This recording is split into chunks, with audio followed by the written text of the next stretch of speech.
What's on your radar, Robby? Well, last Thursday, the Senate Committee on Health, Education, Labor, and Pensions produced a report on the potential origins of COVID-19. The report was produced by the minority oversight staff, in other words, by the Republicans, given that the Democrats currently hold the majority in the Senate. Ranking member Richard Burr of North Carolina wrote that the, quote, ultimate goal with this report is to provide a clearer picture of what we know so far about the origins of SARS-CoV-2 so that we can continue to work together to be better prepared to respond to future public health threats. He also observes that, quote, the lack of transparency and collaboration from government and public health officials in the People's Republic of China with respect to the origins of SARS-CoV-2 prevents reaching a more definitive conclusion. But that the report's inescapable conclusion is that a research-related incident is the most likely explanation for COVID-19. Now, many in the media dismissed the report as a partisan exercise since it was put together by Republicans without Democratic input and advances a theory, the lab leak, that has for some reason become associated with partisan causes.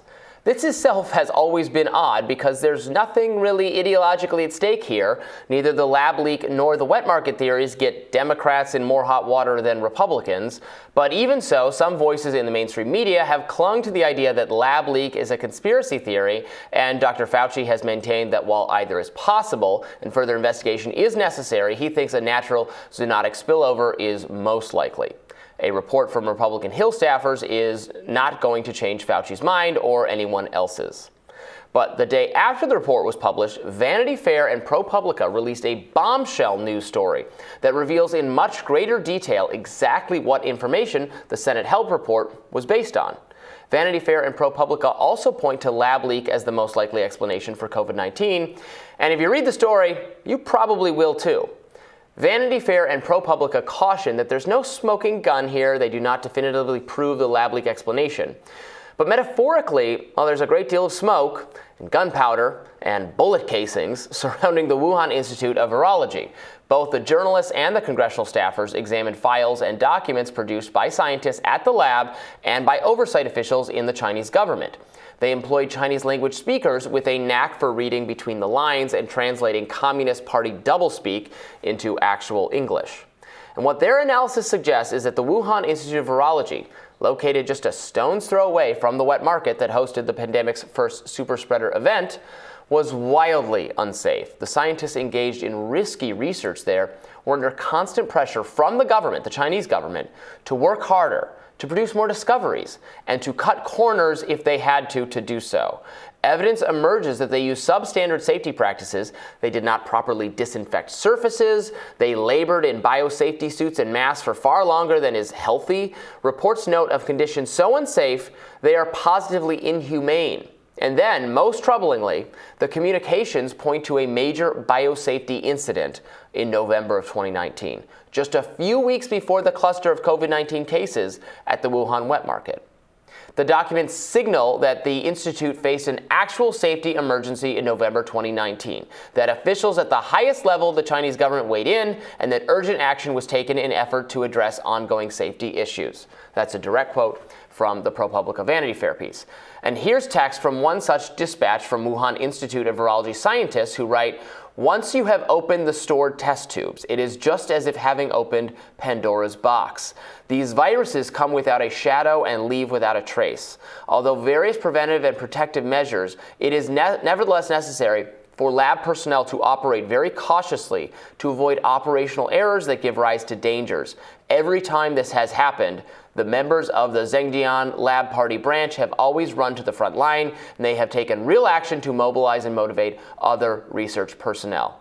Every time this has happened in the past, as if it's happened maybe before. Vanity Fair's translator took this to mean that the scientists knew they had another major problem on their hands and that the government was going to be very angry with them.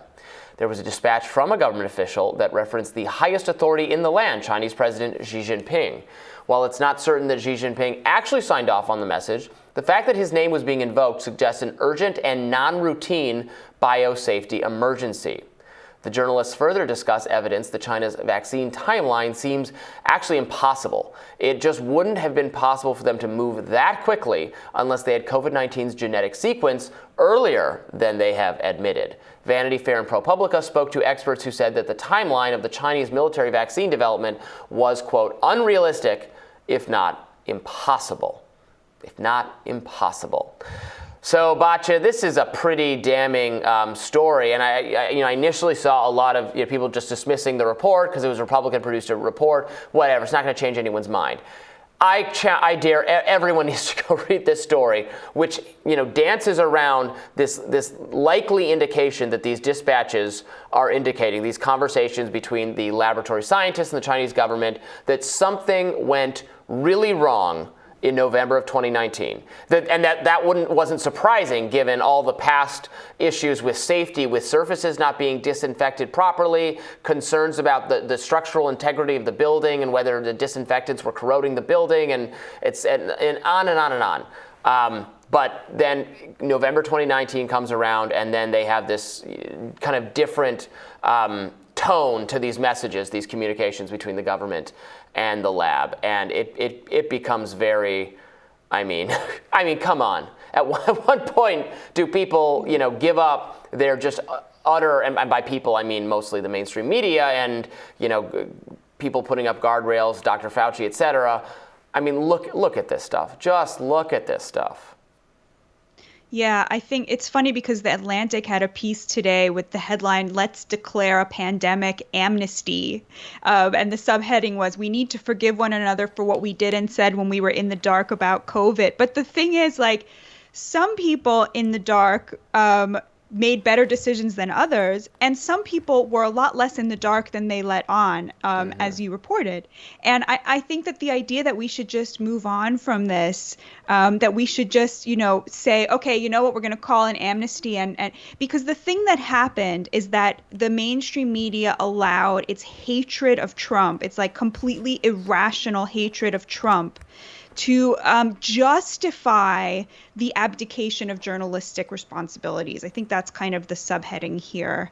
And there's no indication that they've learned the lesson. I mean, that is the lesson here. And they're now pulling out the same exact stuff when it comes to DeSantis. I mean, there's just no indication that they learned that lesson, that they, what they did wrong. Explain to me in one sentence what you did wrong. They can't. They'll say, oh, we didn't know. But that's not true. You silenced people who did know. You silenced people whose guesses were better. You silenced people who made other decisions that turned out to be the right ones. So I think that there's just been no reckoning, and kudos to you for keeping your eye on this story. Or they'll say, as Dr. Fauci did when you and I asked him, yes, what do you think he did wrong? He said, we should have locked down hard. Knowing what we know now, he would have thought that the shutdowns, the lockdowns, the masking, the social distancing should have been more militant, not less, more.